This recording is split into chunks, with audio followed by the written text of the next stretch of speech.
Bayangkan pagi hari di kampung atau kompleks rumah. Udara masih agak dingin. Matahari baru kelihatan malu-malu. Burung masih ribut di pohon. Tiba-tiba, ada suara khas yang kita semua pasti pernah dengar. Sayur, sayur. Itu suara yang kadang bikin orang rumah buru-buru keluar sambil bawa kantong plastik. Atau malah bikin anak kecil bangun tidur karena suaranya lumayan nyaring. Nah, si tukang sayur keliling ini, kalau kita perhatiin, sebenarnya bukan cuma jualan sayur. Mereka itu tanpa sadar lagi ngajarin kita ilmu finansial yang sering kita anggap rumit. Bedanya, kalau di kampus orang belajar ekonomi dengan teori dan buku yang tebal. Tukang sayur ngajarin langsung lewat praktek. Simple, nyata, tiap hari bisa kita lihat.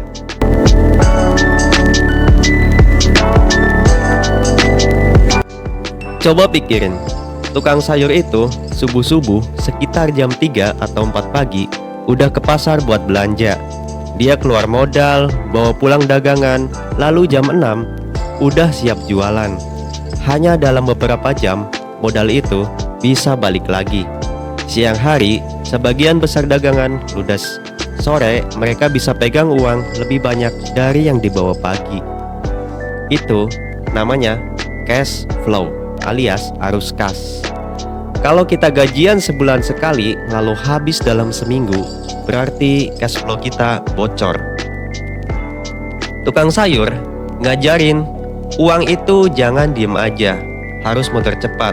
Kalau muter cepat, kita bisa bertahan.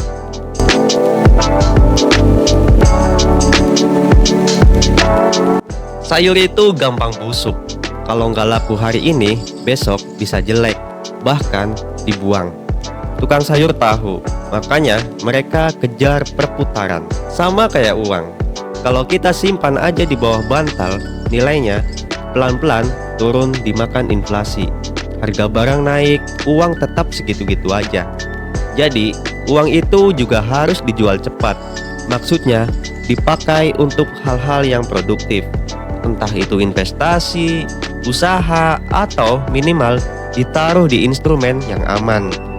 Tukang sayur ngajarin kita soal kecepatan.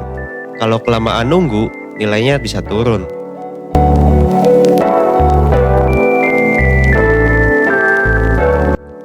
Kalau kita ngobrol sama tukang sayur, mereka hafal banget pelanggannya. Ibu-ibu mana yang suka beli banyak, mana yang doyan nawar, bahkan mana yang suka ngutang. Itu semua dicatat di kepalanya. Inilah yang disebut mengenali pasar. Dalam bisnis modern, orang bikin riset pasar, survei konsumen. Tukang sayur udah otomatis ngelakuin itu setiap hari. Mereka tahu cara menghadapi tipe orang. Investor juga gitu. Kita harus tahu pasar mana yang cocok, instrumen apa yang pas buat profil kita. Kalau asal nebak, kita bisa rugi.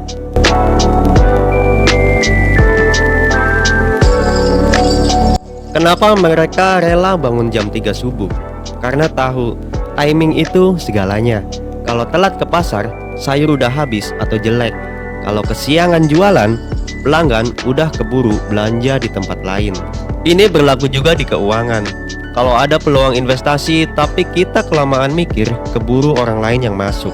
Kalau kita telat nyiapin dana darurat, pas ada masalah, kita bingung. Timing itu bukan cuma soal bisnis, tapi soal kehidupan.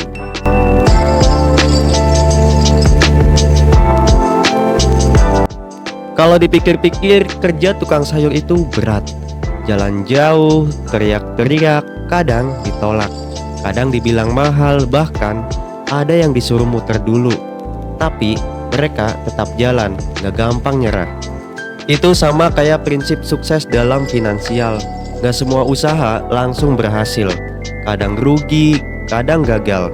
Tapi yang bikin mereka survive adalah konsistensi dan keberanian untuk terus maju meski sering jatuh.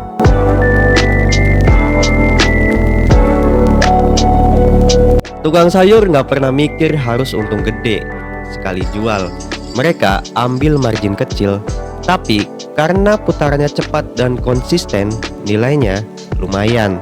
Pelajarannya, jangan gampang tergoda sama yang namanya investasi bodong. Janji untung besar dalam waktu singkat itu biasanya jebakan.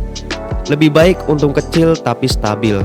Karena dalam jangka panjang, yang konsisten itulah yang bikin kita kuat untuk bertahan.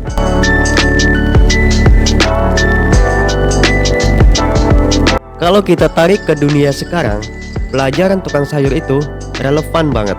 Misalnya, startup modern itu sebenarnya mirip tukang sayur. Mereka rela bakar modal di awal, tapi mengejar perputaran dan volume. Investor besar juga begitu. Mereka nggak berharap jackpot sekali tebak, tapi membangun portofolio dengan keuntungan yang konsisten. Bahkan sistem keuangan negara pun sama. Pemerintah harus jaga cash flow, jangan sampai utang numpuk tanpa ada perputaran ekonomi. Bedanya, tukang sayur ngelakuin semua itu tanpa spreadsheet, tanpa laporan keuangan, bahkan tanpa hitungan rumit. Semua jalan dengan insting, pengalaman, dan kebiasaan.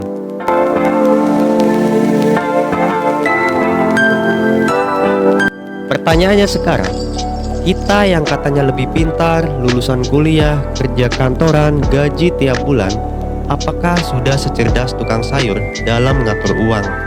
Banyak yang ternyata kalah. Gaji naik, gaya hidup juga naik, tabungan habis, investasi nggak jelas, utang menumpuk. Tukang sayur yang kita anggap sederhana justru lebih disiplin. Mereka tahu kapan harus belanja, kapan harus jual, kapan harus simpan, kapan harus muter lagi. Jadi mulai hari ini, coba deh kalau ada tukang sayur lewat depan rumah, jangan cuma lihat mereka sebagai penjual sayur. Lihat juga mereka sebagai guru finansial jalanan.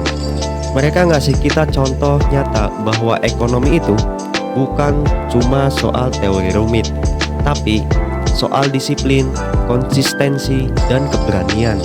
Karena kaya atau miskin itu bukan cuma soal seberapa banyak uang yang kita punya, tapi seberapa pintar kita memutarnya. Dan tukang sayur keliling tanpa sadar sudah membuktikan prinsip itu setiap hari.